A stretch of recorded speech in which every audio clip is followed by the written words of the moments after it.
السلام علیکم سامعین، یکم شوال المکرم اور 31 مارچ ہے۔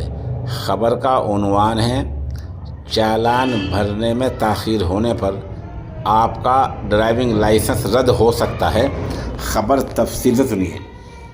اگر آپ کار یا بائک ڈرائیونگ کرتے ہیں تو آپ محتاط ہو جائیے۔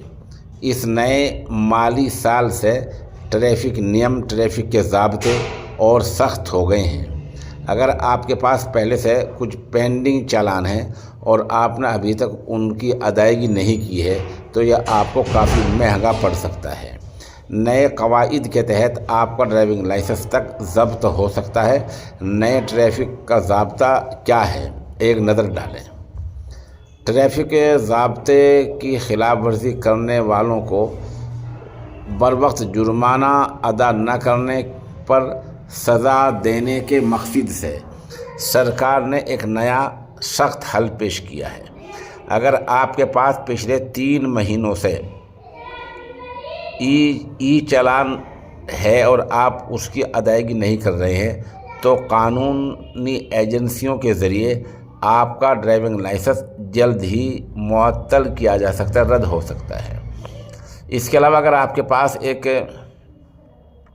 ایک مالی سال میں ریڈ سگنل کودنے یا خطرناک ڈرائیونگ کے لیے 3 چالان ہیں تو آپ کا لائسنس کم سے کم 3 مہینے کے لیے ضبط ہو سکتا ہے۔ یہ سخت ضوابط اس لیے لائے گئے ہیں کیونکہ سرکار نے دیکھا کہ ای چالان کی رقم کی وصولی صرف 40% ہو پائی ہے۔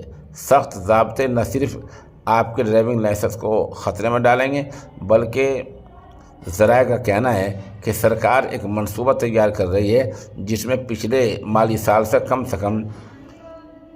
2 معطل ہوئے باقی پینڈنگ ہوئے چالان ہونے پر اور مزید کارروائی ہو سکتی ہے۔ بہرحال اس طرح کے سخت قانون ہیں اور یہ قانون کل 1 اپریل سے پورے ملک میں لاگو ہو جائے گا۔